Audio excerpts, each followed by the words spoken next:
Hello, hello, hello. What ho! Welcome back to another exciting adventure of Radio Free Anarchy. I'm your host, Travel Mateus. This is Mustachioed Reactions. We are reacting to the new Matrix movie. Good luck, have fun, don't die.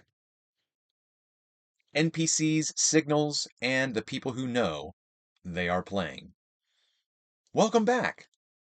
Last episode, I proposed that Good Luck, Have Fun, Don't Die is not really a time travel movie. I suggested it is better understood as a metaphor for your existence through iterative expressions of your experience. Your life is a loop. Your life is a system. Your life is a game that resets at death. When you die, you will re-enter and respawn within your own timeline again.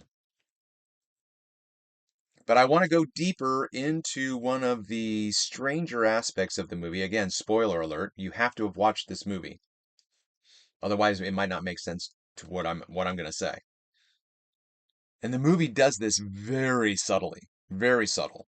Not through exposition, not through direct explanation, right? That's what a metaphor is. That's what the mythos is. The myth is a creative expression of how to communicate truth.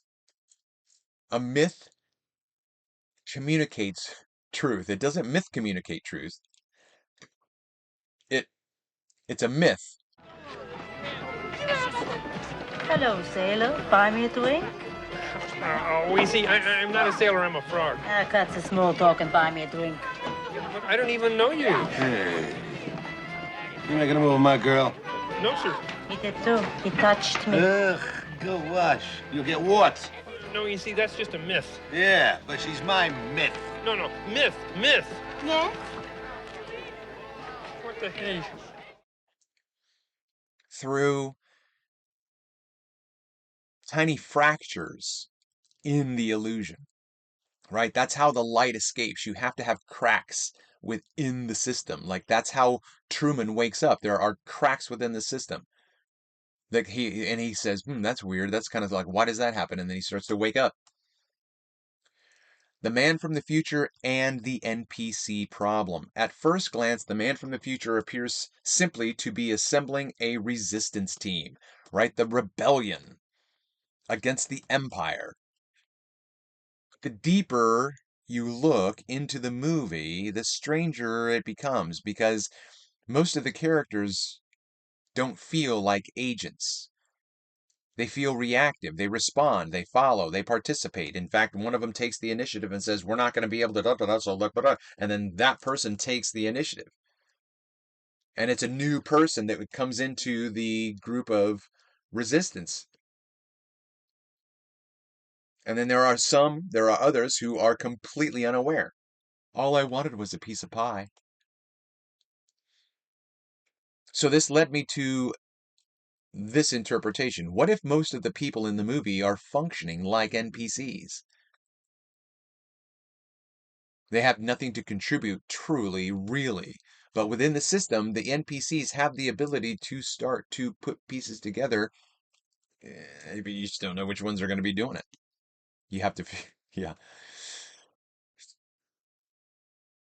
What if most people in life are NPCs? Not in a dismissive way. It's not an insult, but it's just structure. You come across a 7-year-old and you try to communicate meaning, being, and existence to a 7-year-old. It's not going to be the same if you're trying to explain it to a 75-year-old, unless, of course, the 75-year-old is frozen in time mentally, emotionally, and intellectually back as a 7-year-old. NPCs operate inside predefined behavioral boundaries. In the movie itself, it's the system that builds the NPCs. But in your life, you have an insurmountable, innumerable amount of NPCs out there that you are going to come into contact with, and their operating system is their whole nature nurture experience. how they've been programmed. Like when you come into that existence of like trying to occupy the same space at the same time with another car, you're merging into traffic, right? You cannot do that, right? So then you have to adjust. One of you is going to have to speed up. One of you guys have to signal to the lane and open the lane up. So whether or not this person has enough patience and this person has enough patience, that's their own operating system at that time. You don't know everything that person has been through in the mission they're on. They are on a mission right now, which is their life. And you are going to present them with challenges of, I need to be patient right now. This person, how's this person going to come into traffic? Like, and it's all about adjustments. But not too many people handle those changes well, and they lose their minds in traffic, or they lose their minds in a board meeting, or they lose their minds in a marriage, or they lose their minds on the baseball field.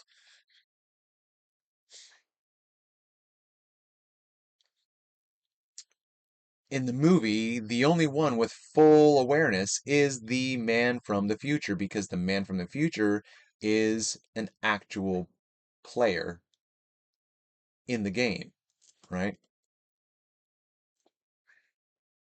So this is a significant spoiler. The anonymous email. Did you get that line in the movie? There's a moment where the man from the future asks Susan, did you get an anonymous email too? And the movie just goes on from there, just like it's a throwaway comment, but it's not.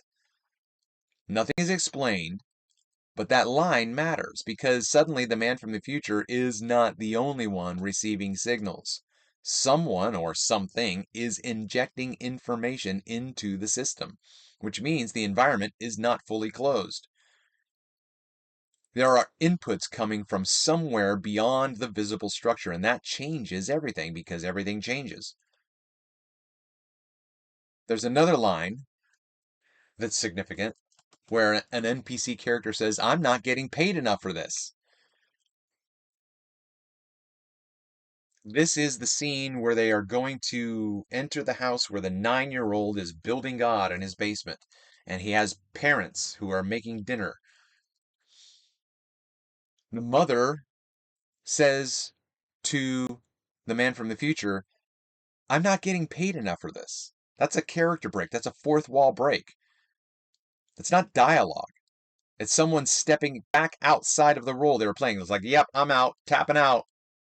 Like, I don't want you to shoot me the way you just shot this guy.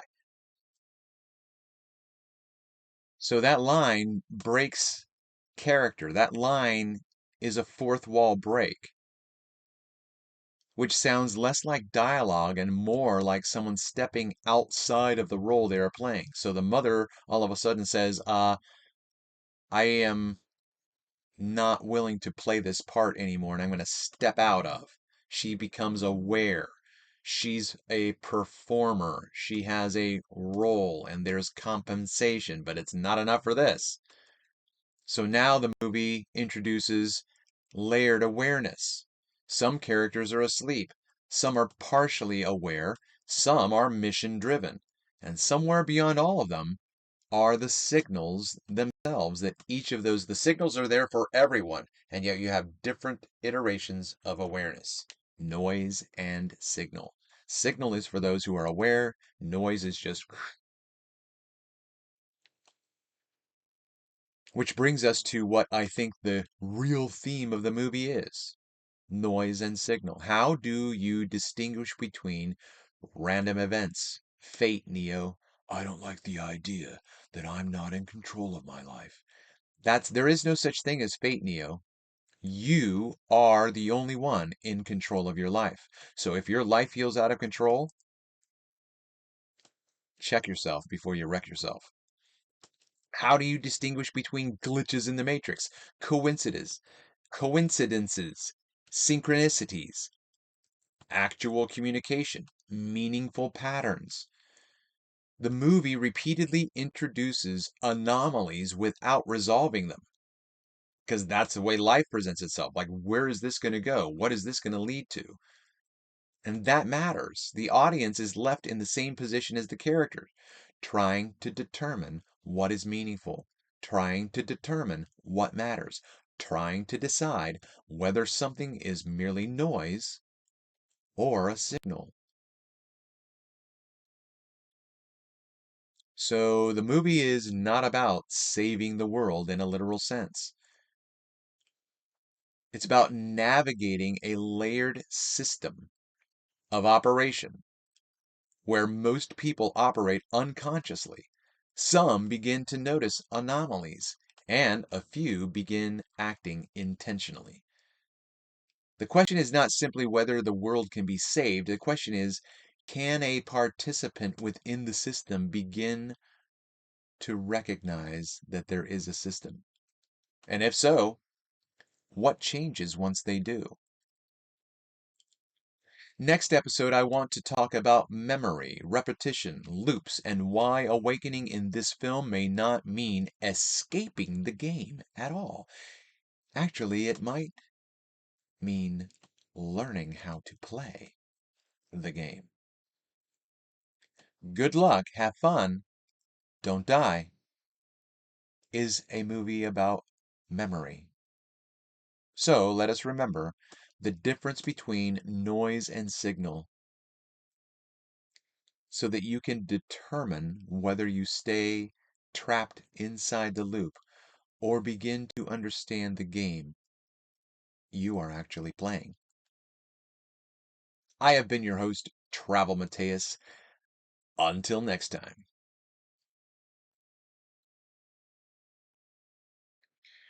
Hello, hello, hello. What ho! Welcome back to another exciting adventure of Radio Free Anarchy. I'm your host, Travel Mateus. This is Mustachioed Reactions, reacting to and exposing the curtain pull on Good Luck, Have Fun, Don't Die. This is the movie that never ends. This is the game that never ends. It just goes on and on, my friends. Somebody started it a long time ago, and when it's going to stop, we don't know. Row, row, row your boat gently down the dream. Merrily, merrily, merrily, merrily, life is but a stream. Welcome back. I want to talk about the single most important idea in Good Luck, Have Fun, Don't Die. The game is not built to end. The game is not built to end. And that's never stated in the movie directly. But once you see it, the entire movie reorganizes around it. There's an adaptive environment. Life adapts. The construct adapts. Most stories operate inside fixed worlds. You learn the rules, you solve the problem, you reach the ending, but this movie introduces something different. AI changes the conditions. The environment adapts. The closer the player gets to resolution, the more the system recalibrates, which means the goal itself is unstable. And that creates a profound psychological effect where the player feels as if the resolution is right, and then it's not. The resolution, I thought we were closer to the, it wasn't this, why is it still so far away? Haven't, think about what this means existentially. Human beings often live exactly this way. We think, once I achieve this, once I solve this,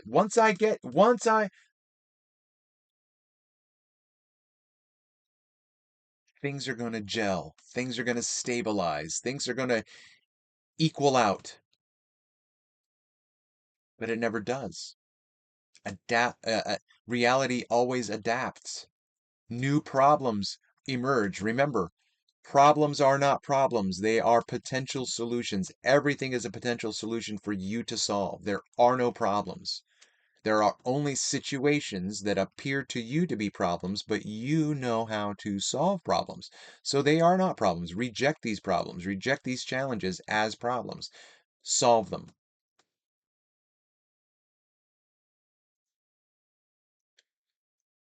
The movie subliminally asks this question: what if your life was never intended to end? What if, when you die, at whatever point you die, that is your respawn? And that's just the way it is. Like, you have no, like, you can't cry about it. I don't like that system. I don't like the people who say, I don't like the system, don't understand the system. Because the system that I've created for my own philosophical, spiritual expression, I am absolutely in love with the worldview that I've constructed for myself. Because I see my entire life as a mission. I'm on the mission right now. I'm sharing the mission with you in this iteration of my existence on Radio Free Anarchy. I've been your host, Travel Mateus. I'm a character actor. This is my role. What if the game of your life is never ending? And you have to realize that that's the way. I would never live this life again. Yeah, you would if you understood how to play it. The reason why you don't want to do this life over again, the reason why my grandmother said, "Well, who would want to live forever? This life is so hard," is because she's not learning from her life. People who overcome obstacles are gods.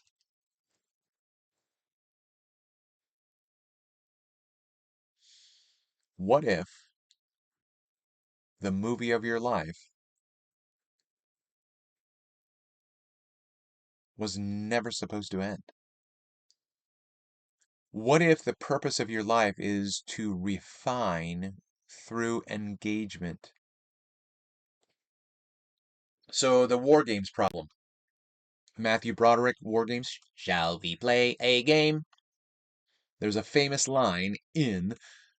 There's an infamous line. Infamous? Infamous? The line from War Games, which is significant, is the only way to win is not to play. But I think this movie, Good Luck, Have Fun, Don't Die, rejects that idea entirely. Because in this system, not playing changes nothing. Not playing simply leaves you unconscious inside the system, inside the loop, inside the game. You remain reactive, you remain unaware. Something happens to you, you react. I don't like this. I don't like this. I don't like this. Like, learn to like it, because here it comes again. Learn to like it.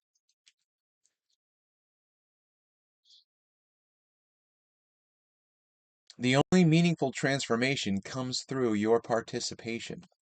Jump in the water of life and learn how to swim in a class 4 river. Play. Good luck. Have fun. Don't die. Perhaps transcendence in this movie does not come from escape. Perhaps transcendence comes from competence, learning, recognizing, adjusting, but not exiting, understanding it. And this might just be one of the hidden messages of the movie. I mean, it's in there, they talk about it, but you have to think about the meaning. The loop remains, the loop remains, the loop remains, but new players come in and everything changes.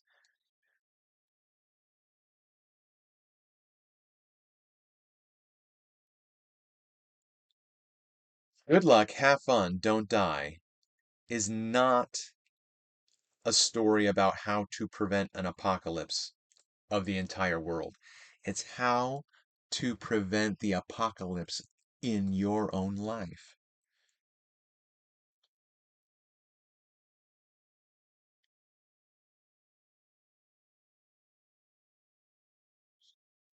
I have been your host, Travel Mateus, on this new and exciting adventure of mustachioed reactions on Radio Free Anarchy. Until next time.